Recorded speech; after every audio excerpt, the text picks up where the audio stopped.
నిషామ్ institute. Hi friends, welcome to Sam institute. ప్రపంచంలో అతిపెద్ద క్రీడల సంబరమైనటువంటి, ప్రపంచంలో అతిపెద్ద క్రీడల పండుగ అయినటువంటి 205 దేశాలు పాల్గొనే 33 క్రీడలు, 339 క్రీడాంశాలు, 11,000కు పైగా క్రీడాకారులు పాల్గొన్న అతిపెద్ద క్రీడల సంబరం, అతిపెద్ద క్రీడల ఉత్సవం, అతిపెద్ద క్రీడల పండుగ కొన్ని గంటల ముందు ముగిసింది. ఏంటనుకుంటున్నారా? అదే 32వ ఒలింపిక్ క్రీడలు. 32వ ఒలింపిక్ క్రీడలు మనకి జపాన్ రాజధాని టోక్యోలో ఘనంగా విధంగా ఎంత ప్రారంభించబడ్డావో అంతే ఘనంగా ముగించబడినవి ఈరోజు. జూలై 23, 2021 ప్రారంభమైన 32 ఒలింపిక్ క్రీడలు ఆగస్టు 8, 2021 ఘనంగా ముగించబడ్డవి. అంటే ఓపెనింగ్ సెరమనీ ఎంత ఘనంగా నిర్వహించారో క్లోజింగ్ సెరమనీ కూడా అంత ఘనంగా నిర్వహించడం జరిగింది. దీనికి సంబంధించిన విశేషాలపైన కాంపిటేటివ్ ఎగ్జామ్లో మనం వచ్చే విధంగా ఇండియా ఎట్ ఒలింపిక్స్ అంటే భారత్ ఒలింపిక్ క్రీడల్లో ఈసారి ప్రతిభా పాఠవాలు కనపరచడం అనేది మరింత ఆ విధంగా గతంతో పోలిస్తే మరింతగా ఒక మెరుగైనటువంటి మనం ఫలితాలని ఈసారి మనం చూడడం జరిగింది. ఎందుకోసం అంటే బికాస్ ఎంతో పాండమిక్ ఉంది, కరోనా సంబంధించినటువంటి ఉధృతి ఉంది, ఒక వేవ్స్ అని చెప్పేసి అంటున్న సందర్భం కూడా ఉన్నప్పుడు కూడా జపాన్ ఈ క్రీడలు నిర్వహించడం, జపాన్ నిర్వహించినటువంటి క్రీడల్లో అంతే ఉత్సాహంగా ఇక్కడ క్రీడాకారులు పాల్గొనడం. మన భారతదేశం నుండి అయితే 119 మంది క్రీడాకారులు పాల్గొనడం జరిగింది. 119 మంది క్రీడాకారులు పాల్గొనడం జరిగింది. ఈరోజు మన భారతదేశం పథకాల పట్టికలో 48వ స్థానంలో నిలిచాము. 48వ స్థానం నిలిచాం. అంతేకాకుండా అథ్లెటిక్స్ విభాగం నుండి తొలిసారిగా స్వర్ణ పథకం కూడా సాధించాం. మొత్తం మనం ఈసారి 2021లో జరిగినటువంటి ఈ 32 ఒలింపిక్ క్రీడల్లో మనం 7 పథకాలు సాధించడం జరిగింది. వారి విశేషాలపైన మనం డిస్కస్ చేద్దాం. ఫ్రెండ్స్, మనందరికీ కూడా తెలుసు టోక్యో 2021 32వ ఒలింపిక్ క్రీడలు మిరాయికోవా అని చెప్పేసి ఒక సంబంధించిన మస్కట్ అనే ఆధారంగా నిర్వహించడం జరిగింది. మిరాయికోవా అనే మస్కట్ టోక్యో ఒలింపిక్స్ ఒక ప్రత్యేకం. అంతేకాకుండా వరల్డ్స్ వి షేర్ అనే ఒక ఇతివృత్తంతో ఈ క్రీడలు జరిగాయి. యునైటెడ్ బై ఎమోషన్ అని చెప్పేసి ఒక సంబంధించినటువంటి మోటోతో, ఒక నినాదంతో ఈ టోక్యో ఒలింపిక్ క్రీడలు 2021లో నిర్వహించడం అనేది జరిగిందండి. మరి ఈ టోక్యో ఒలింపిక్ క్రీడల్లో మన భారత విజేతల్ని వరుసగా చూద్దామండి. నీరజ్ చోప్రా అథ్లెటిక్స్లో ఫస్ట్ టైం అనమాట మనకి అథ్లెటిక్స్లో ఒక పథకం రావడం, ఒక మెడల్ రావడం, దట్టు మనకి ఇక్కడ గోల్డ్ మెడల్ రావడం అనేది ఎంతో ఆనందదాయకమైనటువంటి విషయం.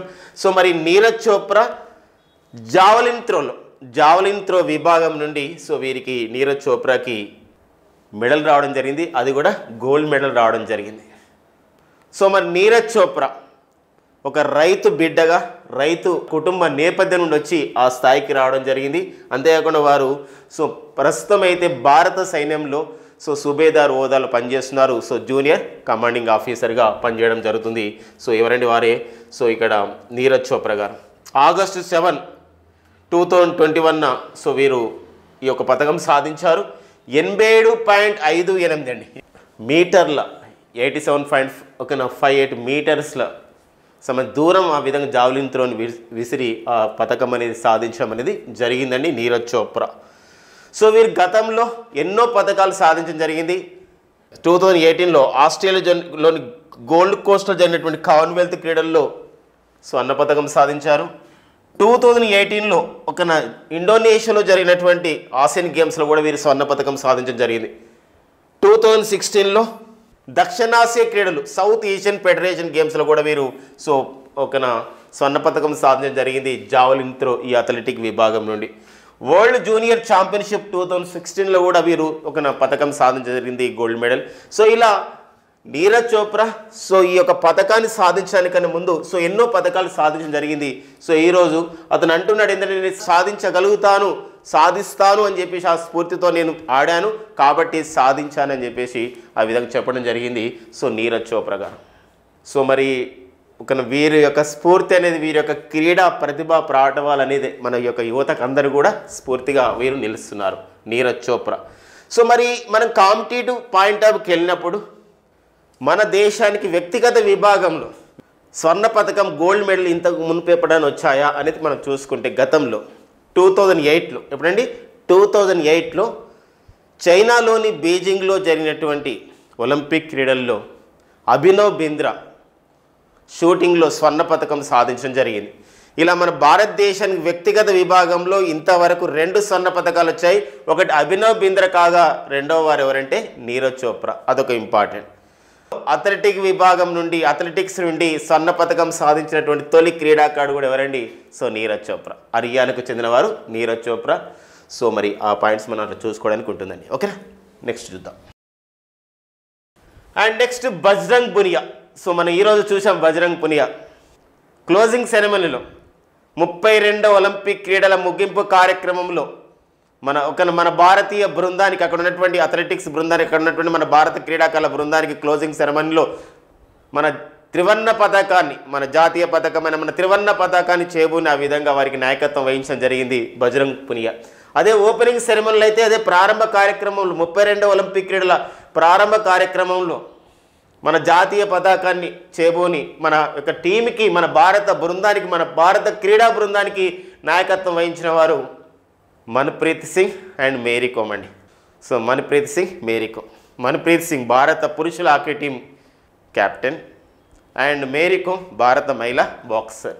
సో మరి బజరంగ్ పునియా రెజ్లింగ్ విభాగంలో 65 కిలోల రెజ్లింగ్ విభాగంలో కాంస్య పథకం సాధించడం జరిగిందండి. కాంస్య పథకం సాధించడం జరిగింది. సో ఎవరండి వారు? బజరంగ్ పునియా. సో మరి రెజ్లింగ్ విభాగంలో కాంస్య పథకం సాధించిన బజరంగ్ పునియా హర్యానా రాష్ట్రానికి చెందినవారు. వీరు బ్రాంజ్ మెడల్ సాధించారు. అయితే వీరు గతంలో వీళ్ళ యొక్క సంబంధించినటువంటి పర్ఫార్మెన్స్ 2018లో ఆసియా క్రీడల్లో వీరికి స్వర్ణ పథకం రావడం జరిగింది. 2018లో కూడా మళ్ళీ కామన్వెల్త్ క్రీడలు జరిగినప్పుడు అక్కడ కూడా సో స్వర్ణ పథకం రావడం జరిగింది బజరంగ్ పునియాకు. సో మరి అతను అంటున్నాడు ఏంటంటే కోవిడ్-19 పాండమిక్ అనేది కరోనా అనేది మా యొక్క సంబంధించినటువంటి ప్రాక్టీస్కి కొంచెం ఇబ్బంది అయింది, అయినా కూడా మేము ఆ విధంగా సాధించడం జరిగింది అని చెప్పేసి, సో ఆ పట్టుదల నన్ను ఆ స్థాయికి చేరిందని చెప్పేసి అతను ఎంతో గొప్ప స్ఫూర్తితో మాట్లాడడం అనేది జరిగింది. సో కాబట్టి ఆ పాయింట్స్ మనం చూసుకుంటూ మరి బజరంగ్ పునియా రెజ్లింగ్ విభాగం నుండి ఈసారి మనకి 65 కిలోల విభాగంలో రెజ్లింగ్ విభాగం నుండి కాంస్య పథకం వచ్చింది. గతంలో మరి ఈ యొక్క ఈ రెజ్లింగ్ క్రీడ నుండి పథకాలు వచ్చాయి, మెడల్స్ వచ్చాయి మన ఇండియా కంటే? ఎస్ అండి. అది ఫస్ట్ 1952లో ఫిన్లాండ్ రాజధాని హెల్సింకిలో జరిగినప్పుడు so first individual medal so మనకి రెజ్లింగ్లే రావడం జరిగింది. వారే కషాబా జాదవ్ అండి. కషాబా జాదవ్. సో గుర్తుపెట్టుకోండి, కషాబా జాదవ్. సో కషాబా జాదవ్కి 1952 అంటే 1952 సంవత్సరంలో సో కషాబా జాదవ్ అని మన భారతీయుడికి సో ఫస్ట్ రెజ్లింగ్ విభాగంలోనే కాంస్య పథకం అనేది రావడం జరిగిందండి. అట్లా ఇంకొక అంశం కూడా ఉంది, ఈ సందర్భంగా మనం డిస్కస్ చేసుకోవాలి. ఇదే రెజ్లింగ్ విభాగం నుండి 2008లో కాంస్య పథకం వచ్చింది. 2012లో రజత పథకం కూడా రావడం జరిగింది.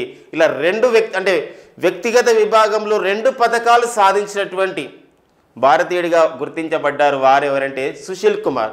సో సుశీల్ కుమార్కి వచ్చినటువంటి ఈవెంట్ కూడా ఏ క్రీడలో రావడం జరిగిందంటే వారికి కూడా సో సుశీల్ కుమార్కి ఇక్కడ రెజ్లింగ్లో రావడం జరిగింది. సో ఈ నేపథ్యాన్ని మనం వెరీగా మరి చాలా ఇంపార్టెంట్ ఉన్నటువంటి ఇన్ఫర్మేషన్ అండి ఇక్కడ. ఓకేనా, నెక్స్ట్ అండి. అండ్ నెక్స్ట్ మనకు చూస్తే లవ్లీనా బోర్గోహెన్, అస్సాం రాష్ట్రానికి చెందినవారు లవ్లీనా బోర్గోహెన్.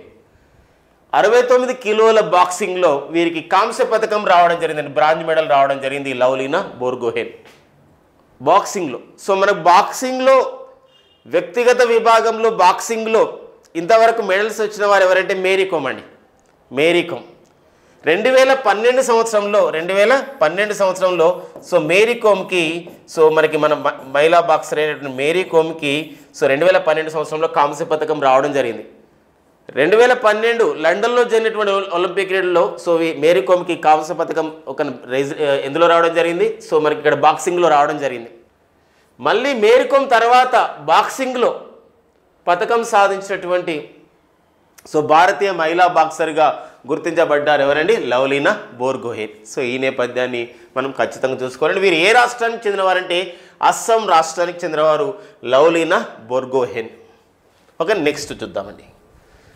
అండ్ నెక్స్ట్ సో మన తెలుగు తేజం, తెలుగు బిడ్డ పివి సింధు, పూసర్ల వెంకట సింధు. సో మరి పూసర్ల వెంకట సింధు యొక్క ప్రత్యేకత ఉన్నది ఇక్కడ. ఏంటి ప్రత్యేకత ఉందంటే, సో 2016 సంవత్సరంలో బ్రెజిల్లోని రియోలో జరిగినటువంటి లేదా బ్రెజిల్లోని రియో డిజనీరోలో జరిగినటువంటి ఒలింపిక్ క్రీడల్లో 31వ ఒలింపిక్ క్రీడల్లో సో పివి సింధుకి బ్యాడ్మింటన్లో రజత పథకం సాధించడం జరిగింది. రజత పథకం, సిల్వర్ మెడల్ సాధించడం జరిగింది. మళ్ళీ 2021లో ఇప్పుడు జరిగినటువంటి ఒలింపిక్ క్రీడల్లో 32 ఒలింపిక్ క్రీడల్లో వీరికి సో కాంస్య పథకం అనేది రావడం జరిగిందండి. కాంస్య పథకం రావడం జరిగింది. అంటే మరి ఇక్కడ ఒలింపిక్ క్రీడలని 2020లో జరగాల్సింది మన 2021కి సో మనకి ఇక్కడ పోస్ట్పోన్ జరిగినాయి కాబట్టి పాండమిక్ వల్ల మనం 2021 అని చెప్పేసి అంటున్నాం. ఓకేనండి. సో కాంస్య పథకం రావడం జరిగింది. సో పివి సింధు అంటే ఇక్కడ గమనించండి, ఇండివిజువల్ విభాగంలో, వ్యక్తిగత విభాగంలో 2 పథకాలు వచ్చినటువంటి వాళ్ళలో సుశీల్ కుమార్ ఒకరు కాగా సో రెండవ మన భారత క్రీడాకారిణి ఎవరండి? వారే సో పివి సింధు. సుశీల్ కుమార్ అయితే రెజ్లింగ్, పివి సింధు అయితే ఇక్కడ బ్యాడ్మింటన్ అండి. సో ఆ నేపథ్యం మనం చూసుకోవాలండి. వీళ్ళు గతంలో సాధించినటువంటి పథకాలు మనం చూస్తే 2019లో వరల్డ్ ఛాంపియన్షిప్ను సాధించడం జరిగింది. వరల్డ్ సో బ్యాడ్మింటన్ మహిళా ఛాంపియన్షిప్ను సాధించారు పివి సింధు. 2018 సంవత్సరంలో కామన్వెల్త్ గేమ్స్లో వీరు ఒక స్వర్ణ పథకం సాధించడం జరిగింది. 2016లో దక్షిణాసియా క్రీడల్లో కూడా వీరు పథకం సాధించారు. 2011లో కామన్వెల్త్ యంగ్ గేమ్స్ అంటారు, అంటే యూత్ గేమ్స్ 1లో కూడా వీరు పథకం అనేది మెడల్ అనేది సాధించడం జరిగింది పివి సింధు గారు. ఇక్కడ మనకు ఒక ఇంపార్టెంట్ పర్సన్ ఉన్నారు, పివి సింధు గారు coach. Present PV Sindhu coach ఎవరంటే కొరియాకు చెందినటువంటి పార్క్ తే శాంగ్. ఎందుకోసమంటే సో వీరు ఒక శిక్షణ అనేది ఇవ్వడం జరిగింది. సో వీరిని ప్రత్యేకంగా మనం గుర్తుపెట్టుకోవాల్సిన అవసరం అనేది ఉంది. గతంలో పుల్లెల గోపీచంద్ గారు వీరు కూడా గతంలో వీరు కోచ్గా పనిచేయడం జరిగింది. అంటే కోచ్గా కోచింగ్ తీసుకోవడం జరిగింది పివి సింధు వారి దగ్గర కూడా, పుల్లెల గోపీచంద్ గారి దగ్గర కూడా. సో ప్రజెంట్ అయితే పివి సింధు కోచ్ ఎవరంటే పార్క్ తే శాంగ్ అండి. ఓకేనా, పార్క్ తే శాంగ్. ఓకేనండి. నెక్స్ట్ అండి మనకి రవికుమార్ దాహియా. సో హర్యానాకు చెందినవారు రవికుమార్ దాహియా అండి, రవికుమార్ దాహియా. సో గమనించండి, రవికుమార్ దాహియా సో 57 కిలోల రెజ్లింగ్ విభాగంలో రజత పథకం సాధించడం జరిగింది రవికుమార్ దాహియా. సో మరి ఎంతో పేరొందిన వారు రవికుమార్ దాహియా. ఈరోజు రెజ్లింగ్ విభాగంలో అంటే ఇక్కడ మనకు హర్యానా రాష్ట్రం అంటే ఇక్కడ చూడండి ఒలింపిక్ క్రీడాకారులకు ఒక సంబంధించినటువంటి ఎక్కువ ఒలింపిక్ క్రీడాకారులని ఒలింపిక్ క్రీడాకారులతో పాటుగా క్రీడా విజేతలను కూడా అందిస్తున్నది హర్యానా రాష్ట్రం, పర్టికులర్గా రెజ్లింగ్లో. సో మనకి ఈ నేపథ్యంలో ఇక్కడ చూసినట్లయితే రవికుమార్ దాహియాకి 57 కిలోల విభాగంలో రజత పథకం అనేది రావడం జరిగింది. ఇక్కడ మనం చూస్తే రెజ్లింగ్లో తొలి రజత పథకం వచ్చింది ఎవరికంటే సుశీల్ కుమార్ తర్వాత మళ్ళీ రెజ్లింగ్లో రజత పథకం సాధించిన వారు రవికుమార్ దాహియా అండి, రవికుమార్ దాహియా. సో ఆ నేపథ్యాన్ని మనం తెలుసుకోవాల్సిన అవసరం ఉంటుంది. రవికుమార్ దాహియా హర్యానా రాష్ట్రానికి చెందినవారు. ఇక నెక్స్ట్ అండి మనకి మీరాబాయ్ చాను 32వ ఒలింపిక్ క్రీడల్లో భారత్కి తొలి పథకం అందించిన వారు, తొలి మెడల్ అందించిన వారు ఎవరంటే మీరాబాయ్ చాను. 49 కిలోల వెయిట్ లిఫ్టింగ్ విభాగంలో వీరికి రజత పథకం అనేది రావడం జరిగింది. 2017లో వరల్డ్ ఛాంపియన్షిప్ని వీరు సాధించడం జరిగింది. అంటే వరల్డ్ ఛాంపియన్షిప్ సాధించడం అంటే అక్కడ స్వర్ణ పథకం రావడం. అండ్ 2018లో కామన్వెల్త్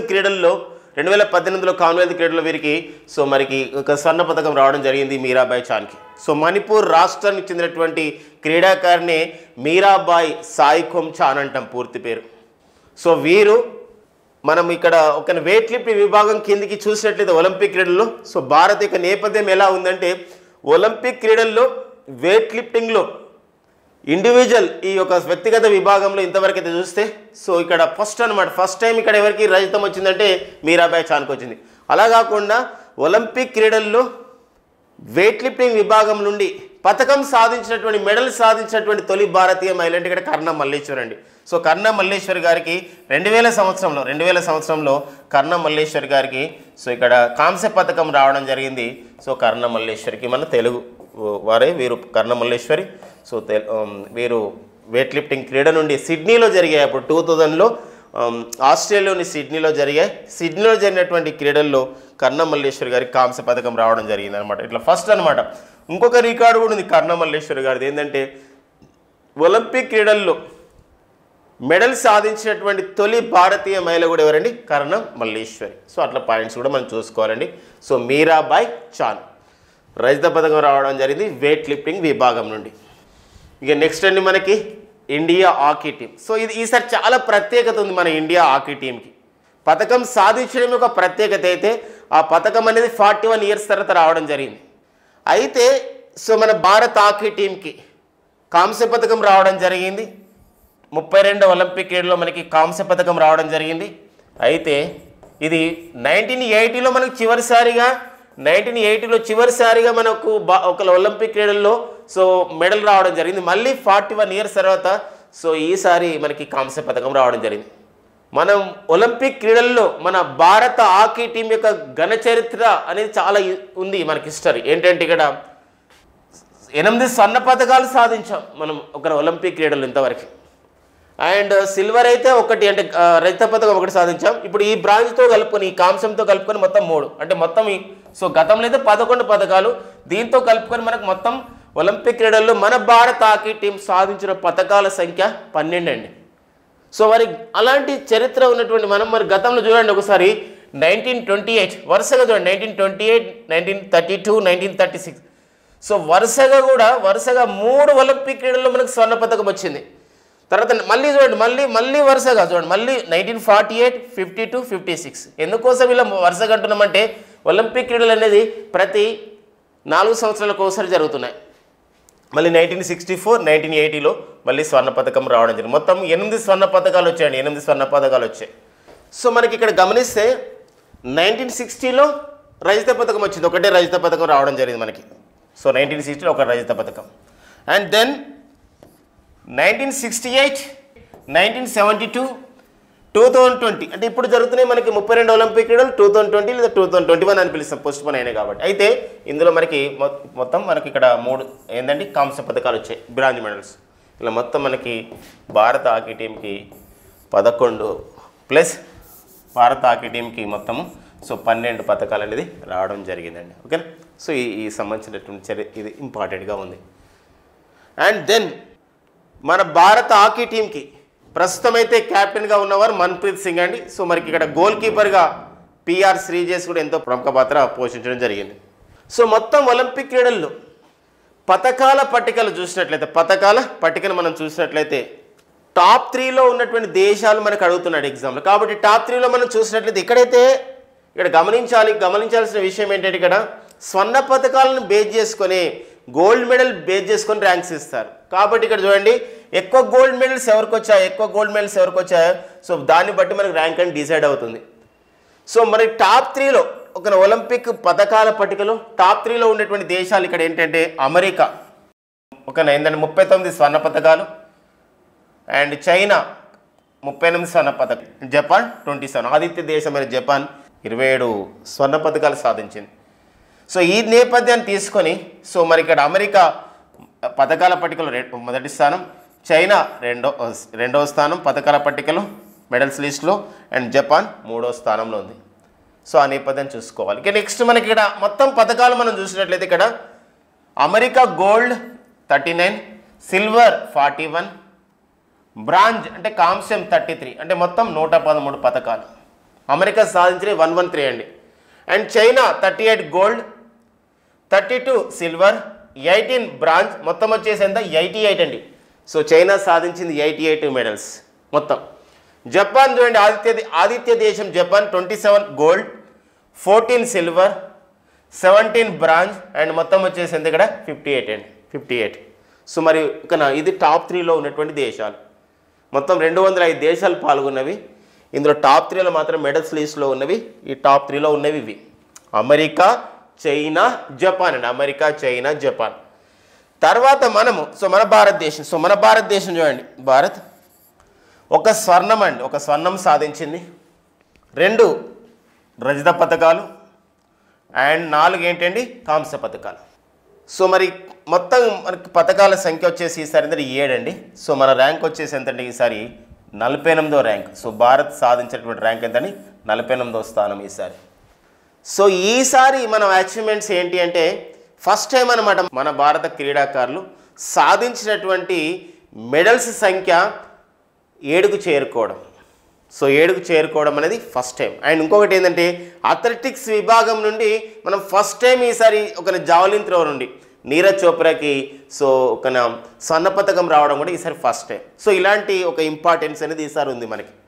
సో మునుపెన్నడూ లేని విధంగా గత ఒలింపిక్ చరిత్రలో గత ఒలింపిక్ క్రీడల్లో లేని విధంగా అత్యధికంగా ఈసారి మనకి 7 మెడల్స్ అనేది రావడం జరిగిందండి. సో ఇది మనకి ఇండియా ఎట్ ద ఒలింపిక్స్ ఒక 2021 జూలై 23 నుండి ఆగస్టు 8 వరకు జరిగినటువంటి సో మన భారత క్రీడాకారులు సాధించినటువంటి సో మనకి ఇక్కడ విజయాలండి వీళ్ళందరూ కూడా. సో ఈ ఏదో మనకి ఈ ఎగ్జామినేషన్ పాయింట్ ఆఫ్లో కూడా మనకి ఇంపార్టెంట్ అండి. సో మళ్ళీ మనకి 24లో 33వ ఒలింపిక్ క్రీడలు 2024లో ఫ్రాన్స్ రాజధాని ప్యారిస్లో నిర్వహించనున్నారు. సో అలాంటి నేపథ్యాన్ని కూడా సో మనం గత క్లాసెస్లో డిస్కస్ చేయడం జరిగిందండి. క్రీడా విజేతలందరికీ కూడా సో శుభాకాంక్షలు అండి. మనకు ఒక స్ఫూర్తి నింపడం జరిగింది. సో మనకి ఇది ఒక ఇంపార్టెంట్ అయినటువంటి విషయం. ఎందుకోసం అంటే కోవిడ్ పాండమిక్ ఉన్నప్పుడు కూడా క్రీడలు నిర్వహించడం, అందులో పాల్గొనడం, ఈరోజు ఒక పథకాలు అనేది సాధించడం అనేది ఒక క్రీడాకారులకు సంబంధించినటువంటి వారు చేసినటువంటి కృషికి వచ్చినటువంటి ప్రతిఫలం అండి. ఓకేనండి. సో షామ్ ఇన్స్టిట్యూట్ అందిస్తున్నటువంటి స్పెషల్ సెషన్ పైన ఈ స్పెషల్ ఒక విషయం పైన సో మీకు విద్యార్థులకు ఉపయోగపడుతుంది పోటీ పరీక్షలు అనే నేపథ్యంలో మా గౌరవ డైరెక్టర్ మా శ్యామ్ సార్ యొక్క సూచనతో ఇది చేయడం జరిగింది. ఖచ్చితంగా ఇది ఎగ్జామ్కి ఉపయోగపడుతుందండి. సో షామ్ ఇన్స్టిట్యూట్ అందిస్తున్నటువంటి ఒక ఆఫ్లైన్ బ్యాచెస్ వివరాలు, ఆన్లైన్ బ్యాచ్ వివరాలతో పాటుగా test series and Shaam institute daily current affairs and వీటి గురించి please subscribe our Shaam institute YouTube channel అండి. Thank you friends and all the best.